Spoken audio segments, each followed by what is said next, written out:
For the Shaytans, humans are a spectrum of potential victims. Some don't require and are easily susceptible to even the weakest instigation, while others strike fear and terror into the heart. Shaitan. Umar worked hard to be of the second category until Allah granted his wish. As we know, the Shaitan avoided. Umar tells how he once asked permission to go to the Prophet Salah, who came to him with a request for financial support. They spoke in a high-pitched tone of voice, but as soon as they heard the voices of those who asked permission to come in, the women started covering themselves. Clearly, this was before the obligatory prophet, and as soon as he entered the room he saw the smile on the face of the messenger.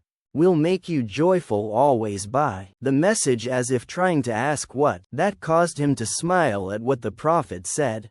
"I'm amazed at these women who came to me. As soon as they heard your voice, they immediately began to cover themselves."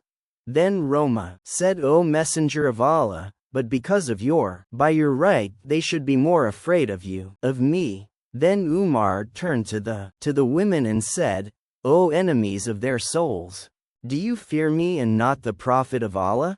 To which they replied, "Yes, because you are formidable and much stricter than the Prophet of Allah."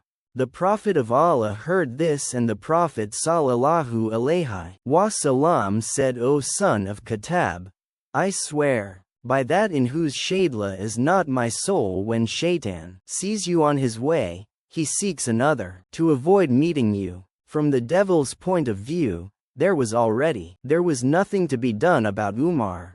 I wonder, how does the Shaitan react when he sees us on his way?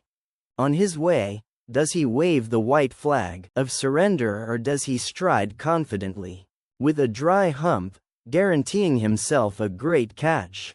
Our own reaction to his next teaching will be the answer to that question.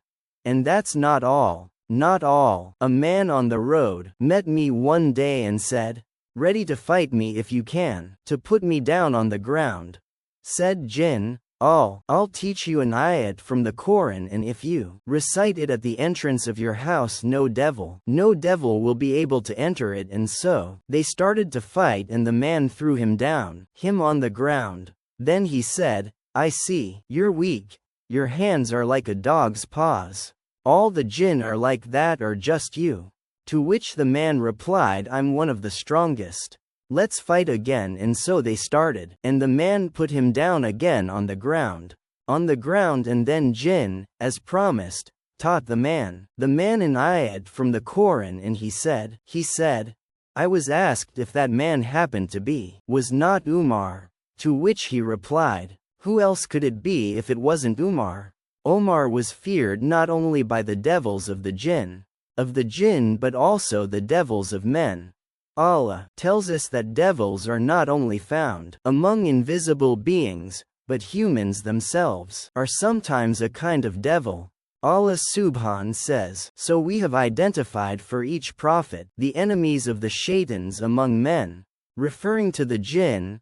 Allah Almighty also says, 'From the jinn and men,' and we should to be more wary of the devils among men than the jinn, because they can be much more insidious. Even though many Muslims shudder at the mere thought of a jinn, it is a defense against from the instigation of the devil from the jinn is the mere recitation of the name of Allah, after which the jinn will shamefully buy into humiliation. But with devils from humans, things are quite different. You can read the whole Quran to them and they will not give up their instincts or even their evil schemes. Omar's honorable status is that he was feared by both categories of devils, make an even greater impression on us.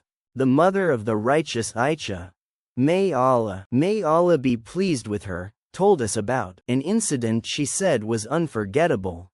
One day the Prophet sallallahu alaihi wasallam was sitting down to rest when suddenly there was a noise of children. The Prophet got up to see what was going on, and saw a woman from Abyssinia and the children gathered around, looking at her. The Prophet looked at me And also, go on, look at her. I came up.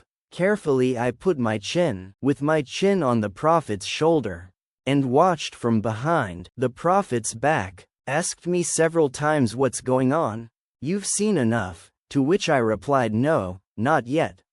Just to see how much he cares about me at the same time, and everyone instantly dispersed. When the Prophet saw it, musical note I see all the devils out of people musical note.